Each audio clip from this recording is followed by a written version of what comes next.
देखिए आलोक जी, मुझे लगता है कि जो सवाल है वो सबसे बड़ा यही है कि क्या इस देश में अब ज़रूरत सचमुच आ गई है कि आदमियों के साथ साथ पशुओं की गणना हो, और सिर्फ पशुओं की गणना नहीं हो, जहां आस्था का सवाल हो या ना भी हो। क्योंकि गाय को लेकर हम लोग शायद वो अकेला एक पशु है जो ढेर सारे जिसके फायदे हैं, दूध से लेकर गौमूत्र से लेकर गोबर से लेकर, लेकिन ये जो सारी थी ये भारतीय कृषि अर्थव्यवस्था के साथ जुड़ी हुई चीजें थी।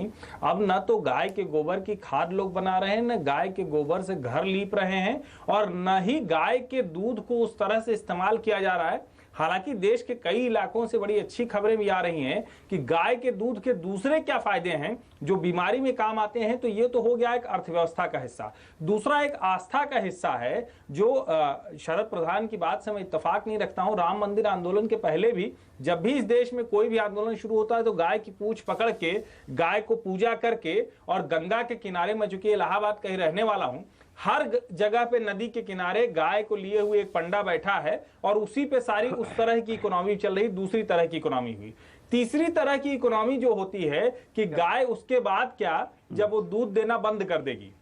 और सबसे बड़ा सवाल यहीं आके खड़ा हो जाता है कि क्या इस देश में कोई ऐसी व्यवस्था लागू हो सकती है, और वो लागू हो सकती है तो वो गौरक्षक नहीं करेंगे, ये तय होना चाहिए।